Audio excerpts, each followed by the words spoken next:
Notre Père qui êtes aux cieux, que votre nom soit sanctifié, que votre règne arrive, que votre volonté soit faite sur la terre comme au ciel. Donne-nous aujourd'hui notre pain de chaque jour. Pardonnez-nous nos offenses, comme nous pardonnons à ceux qui nous ont offensés. Et ne nous laissez pas succomber à la tentation, mais délivrez-nous du mal, ainsi soit-il. Saint Pie, au nom du Père et du Fils et du Saint-Esprit, ainsi soit-il. Sur ce, nous passons à une autre encyclique. Enfin, à deux encycliques, en fait. Rerum Novarum et Quadragesimo Anno. Alors, ces deux encycliques traitent de ce qu'on appelle la doctrine sociale et politique de l'Église. Parce que l'Église a une doctrine sociale et politique à proposer. D'abord, celle de Léon XIII, Rerum Novarum, du 15 mai 1891, c'est une lettre encyclique sur la condition des ouvriers, et puis le pape Pie XI dans Quadragesimo Anno du 15 mai 1931. Alors aujourd'hui, je vais me contenter simplement d'une introduction. Les textes pontificaux qui ont été rassemblés ici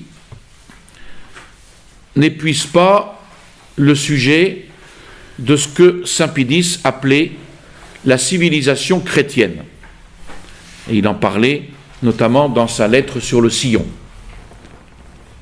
Donc ces textes pontificaux n'épuisent pas le sujet, mais se contentent de rappeler des principes élémentaires qui ont été mis en pratique avec succès dans les sociétés inspirées par la doctrine de l'Évangile. Alors que depuis 3 à 4 siècles, les régimes monarchiques d'abord, puis représentatifs issus des révolutions du XVIIIe siècle, ont préféré les répudier pour donner aux cadres sociaux de nouvelles bases largement dépendantes du fameux triptyque liberté, égalité, fraternité. Alors pour cela, les deux encycliques que nous allons étudier et qui vont prendre un certain temps,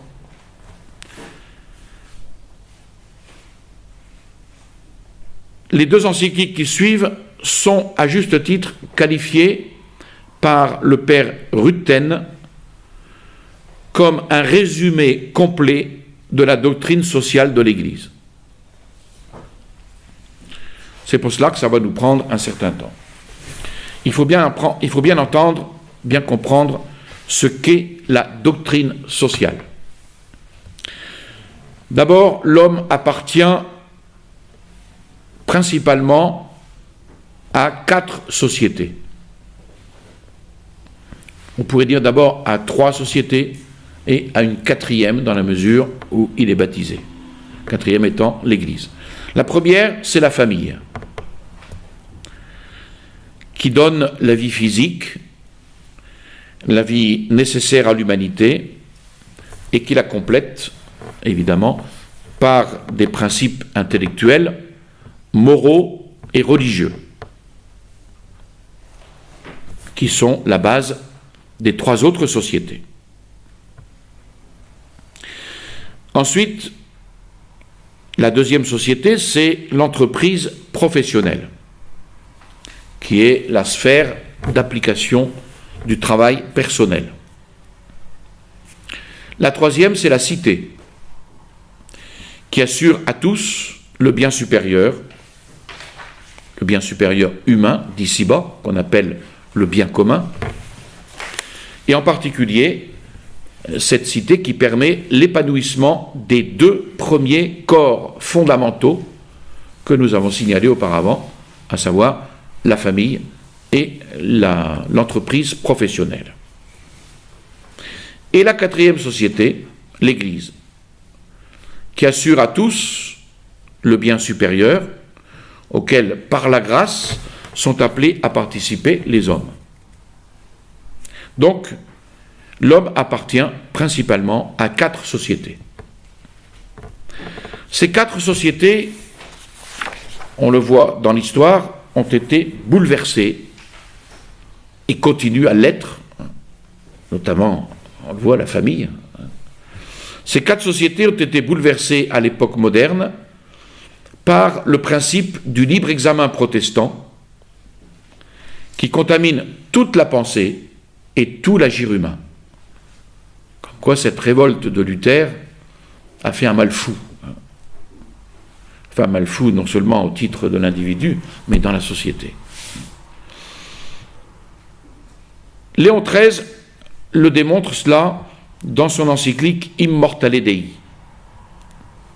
Le libéralisme qui va sortir de cette conception-là, le libéralisme qui en est issu, a donc profondément bouleversé le monde du travail en particulier. Et depuis, un petit peu comme Agar, il erre entre capitalisme et communisme. Et il se trouve secoué périodiquement par de grandes crises économiques qui vont provoquer et qui provoquent des ruines morales et spirituelles, qui provoquent la haine et la guerre entre les classes sociales, et qui provoquent une surabondance matérielle anarchique et une paupérisation accélérée. Donc ces 2 encycliques sont d'abord une condamnation magistrale de cette situation. Rarement, écrit l'abbé Tellier de Poncheville, rarement dans l'histoire de l'Église, une sentence pontificale s'est exprimée avec cette netteté et cette sévérité sur le régime social en vigueur. Donc il importe de revenir, en tous les cas, à la pensée équilibrée de l'Église dans le domaine économique qui, si elle ne permettra évidemment jamais une paix sociale totale et une prospérité matérielle inadmissible, pourquoi? Parce que le paradis terrestre est perdu pour toujours. Néanmoins, elle va limiter tout du moins l'intensité et la fréquence de ces crises. Elle va permettre le rapide retour à l'équilibre économique et elle va assurer au mieux, au moins mal, cette justice politique qui va favoriser le salut éternel des âmes. Donc attention, vous voyez, cette pensée de l'Église dans le domaine économique, il ne faut pas croire qu'elle va nous donner le paradis terrestre. Il n'existe pas. On l'a perdu. Mais en tout cas, cette doctrine va redonner une certaine paix sociale et une certaine prospérité matérielle. Et comme je viens de le dire, elle va limiter l'intensité, la fréquence des crises que traverse l'histoire. Elle va permettre un retour rapide à un certain équilibre économique et elle va assurer la justice politique, tout cela en vue, évidemment, du salut éternel des âmes. Alors, voilà une introduction générale sur les 2 encycliques. Abordons la première avec une autre introduction spécifique sur cette encyclique Rerum Novarum. D'abord, Émile Poula, qui n'est pas un auteur très recommandable, puisqu'il a fait une défense de la laïcité. Oui, comment? Rerum Novarum, comment on peut le traduire? Alors, on peut le traduire par... si on le prend au sens littéral du latin qu'emploie Léon XIII, on pourrait le traduire par révolution. Mais entendons-nous bien. Donc, si vous voulez, c'est un renversement des choses. Un juste renversement des choses. Rerum, c'est la chose, et Novarum, c'est la nouveauté. Remettre les choses à leur place. Voilà. C'est une remise en cause des choses, mais pour les remettre à leur place. Donc le mot révolution, je ne vais surtout pas l'employer, puisque la révolution ce mot ne peut jamais être employé puisque c'est justement la remise en cause de l'ordre établi. Révolution. Comment? On renverse l'inversion. Oui, si on veut, oui. Donc Émile Poulain, je le cite parce que c'est intéressant, mais c'est un auteur peu recommandable, dans Réflexions sur un centenaire, remarque que pour le centenaire de Rerum Novarum, donc en 1991, c'est assez récent, il y a eu 2000 colloques et rencontres dans le monde, jusqu'en Turquie, laïque et musulmane, qui compense largement les 600 manifestations du bicentenaire de 1789. Donc Rerum Novarum a occasionné plus de colloques et de rencontres que le bicentenaire de 1789, et je ne fais que me réjouir. Alors on se pose la question, pourquoi un tel engouement? Alors que Karl Marx écrivait son manifeste en 1848 et le Capital en 1867, les catholiques avaient déjà multiplié les œuvres sociales, les œuvres économiques pour parer au malheur des plus démunis. On n'a pas attendu Karl Marx pour venir au secours des pauvres. L'Église l'a fait bien avant lui. Donc les catholiques avaient multiplié les œuvres sociales, économiques, pour parer au malheur des plus démunis et pour exposer également les principes d'une action politique, sociale et économique. Par exemple, dès 1848, Monseigneur Kettler, 1811-1897, inspirait Monseigneur Pecci, donc futur Léon XIII, pour harmoniser la pensée de saint Thomas d'Aquin avec les grands thèmes sociaux contemporains. On a aussi le baron von Vogelsang, 1818-1890, qui critiquait violemment capitalisme et socialisme dans un journal viennois qui s'appelle Vaterland. Et qu'est-ce qu'il opposait à cela? L'organisation corporative.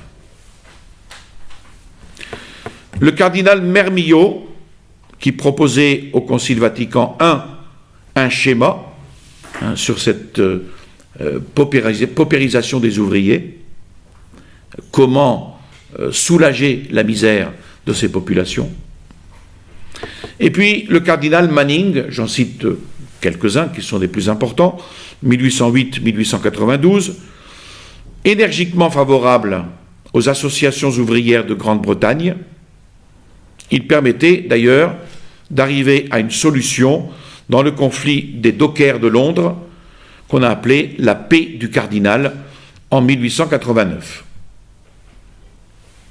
Donc les souverains pontifes vont être absorbés pendant un siècle environ, entre 1780 et 1880, par la lutte contre les idées et contre les régimes politiques inspirés par la Révolution.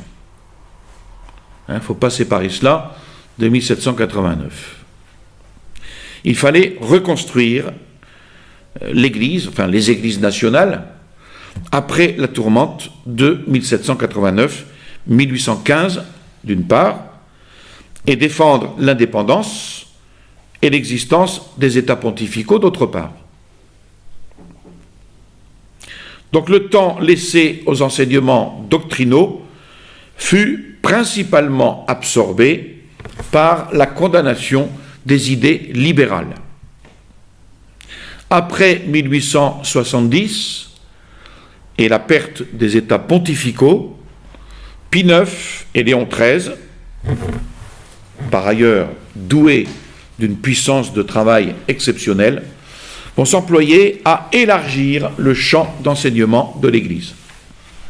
Et il va en résulter un renouveau intellectuel exceptionnel dont les catholiques du XXe siècle, sans le savoir peut-être, ont largement profité.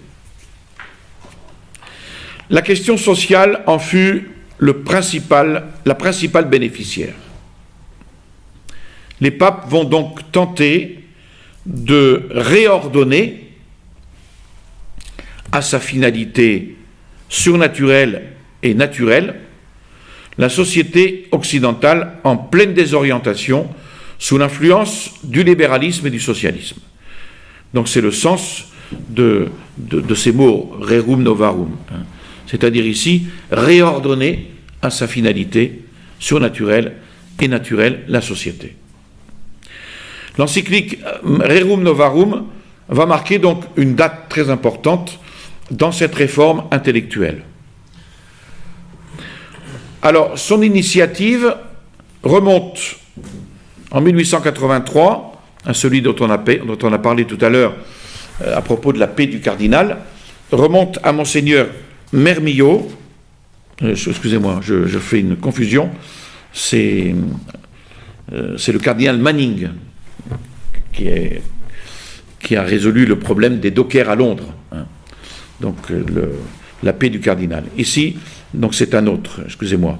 Donc l'initiative de cette encyclique de Léon XIII remonte à Monseigneur Mermillot, qui était évêque en exil de Lausanne et de Genève, et surtout fondateur à Fribourg, en octobre 1885, d'un centre catholique d'études sociales qui s'intitulait l'Union de Fribourg. Il va être appuyé par le prince de Lowenstein, du groupe de Francfort, par Monseigneur Jacques Cobini, du comité romain, par le baron de Kufstein, et surtout, plus connu, René de la Tour du Pin, de la fameuse œuvre des cercles sociaux. Et celui-ci devait d'ailleurs tenir le secrétariat de la nouvelle association et exercer une influence déterminante.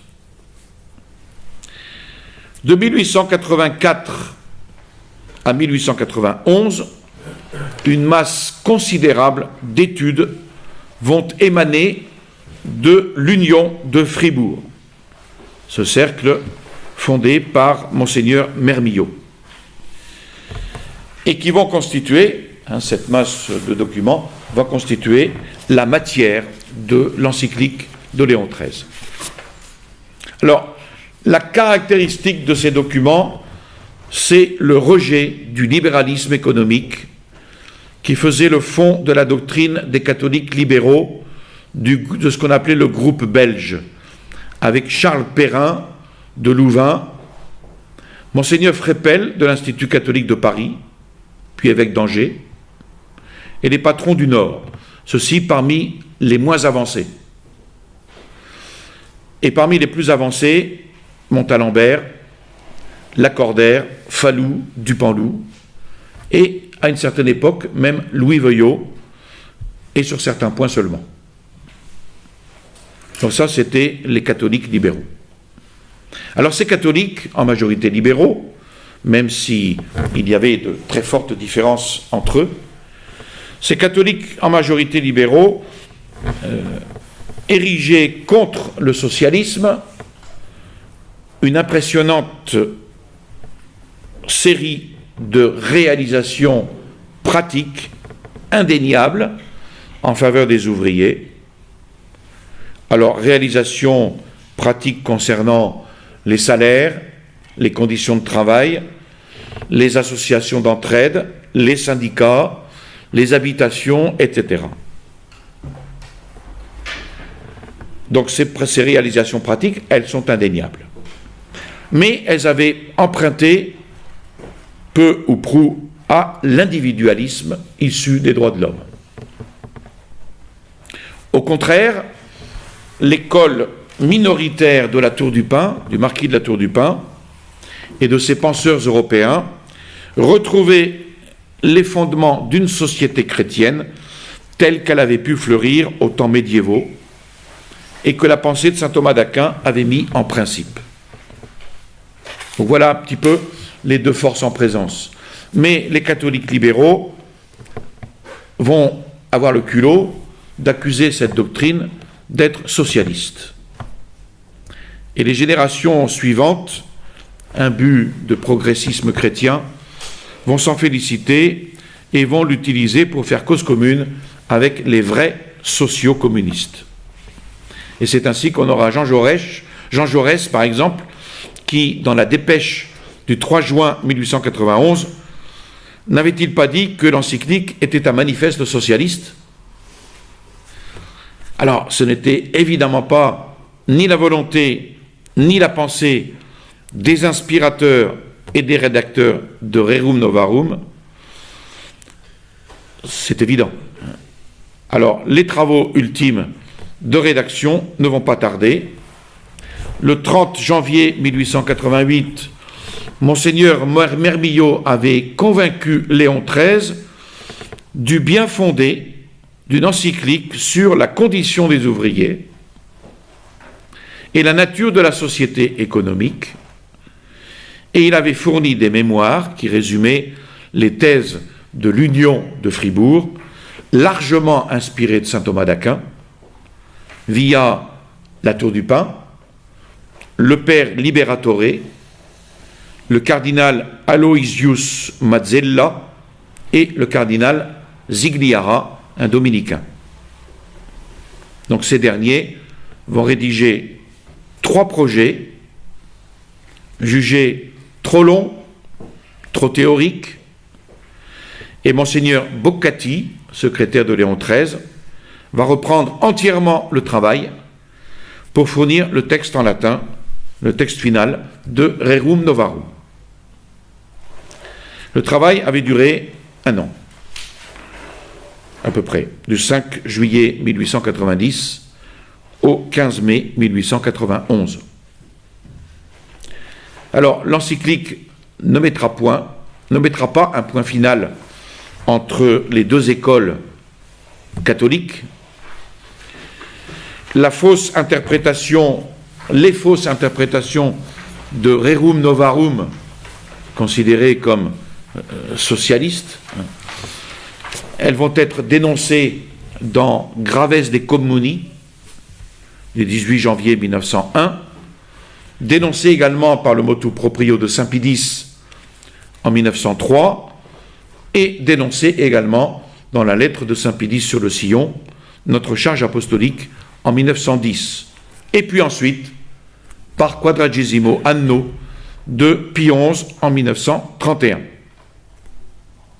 Donc ce sont là des preuves d'un sujet qui est resté très sensible en cette matière.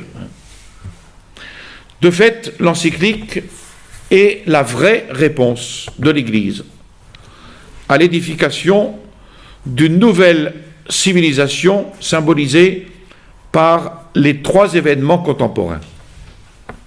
D'abord, l'exposition universelle, ouverte le 6 mai 1889 à Paris, avec 60 000 exposants, qui célèbre la révolution industrielle en même temps que le centenaire de 1789. Ensuite, du 14 au 21 juillet, se tient aussi à Paris le Congrès international ouvrier socialiste, de tendance marxiste. Il fonde la 2e internationale et proclame le 1er mai fête des travailleurs. Et puis aussi en Allemagne, le 22 juin voit l'adoption par le Reichstag de l'assurance vieillesse obligatoire pour tout Allemand de plus de 70 ans et de moins de 2000 marks de revenus annuels. Donc avec les 2 lois de 1883 et 1884 sur la maladie et les accidents de travail, l'Allemagne instaure le premier régime obligatoire d'assurance sociale. Et c'est là que vient naître ce qu'on appelait l'État-providence.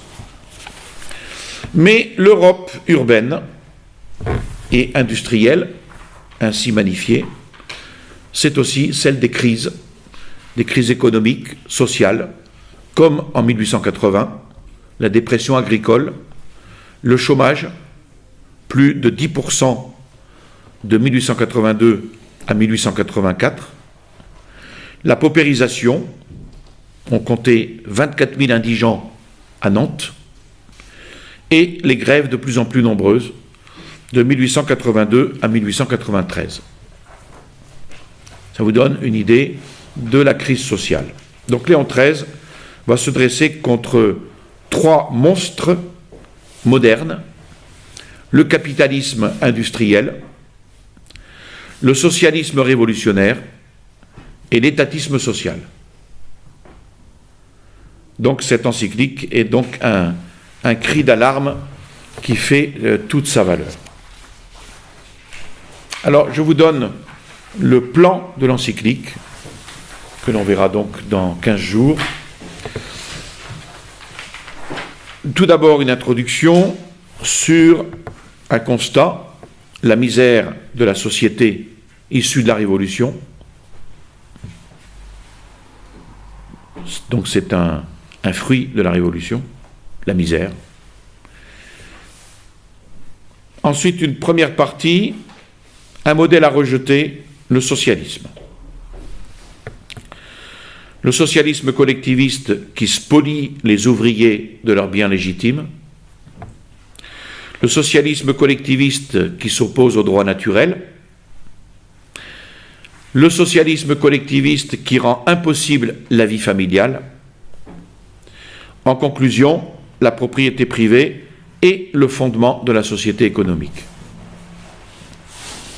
Deuxième partie, le vrai remède, c'est la doctrine de l'Église.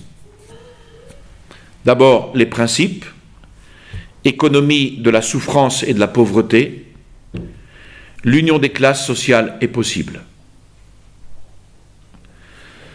Deuxièmement, après les principes, les éléments de l'ordre social. Tout d'abord, la justice est fondée sur les devoirs réciproques des ouvriers et des employeurs. La vraie richesse, c'est l'amitié, vertu des possédants, et puis l'amitié et les pauvres. Après les principes et les éléments de l'ordre social, le vrai remède que sont les œuvres de l'Église, la législation inspirée de l'Évangile, les œuvres de la charité temporelle. Troisième partie, le vrai remède, le rôle de l'État. Alors le rôle de l'État, quel est son droit d'intervention? Deuxièmement, quelles sont les limites de son intervention, les limites de l'intervention étatique? Quelques exemples d'intervention, comme protéger la propriété privée, gérer les conflits des grèves, assurer le repos du dimanche, protéger la vie physique, veiller sur le travail des femmes et des enfants, assurer des salaires justes et protéger le patrimoine. Ensuite, il étudie la question évidemment des corporations. Leur fondement est dans la sociabilité de l'homme. L'homme est un être social.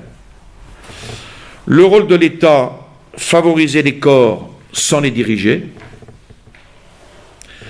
L'aspect confessionnel des corporations est primordial. Les réalisations des corporations et les résultats à espérer. Et ensuite, une conclusion de l'encyclique. Voilà. Au nom du Père et du Fils et du Saint-Esprit, ainsi soit-il. Je vous salue Marie, pleine de grâce, le Seigneur est avec vous. Vous êtes bénie entre toutes les femmes, et Jésus, le fruit de vos entrailles, est béni. Sainte Marie, Mère de Dieu, priez pour nous pauvres pécheurs, maintenant et à l'heure de notre mort, ainsi soit-il. Au nom du Père et du Fils et du Saint-Esprit, ainsi soit-il.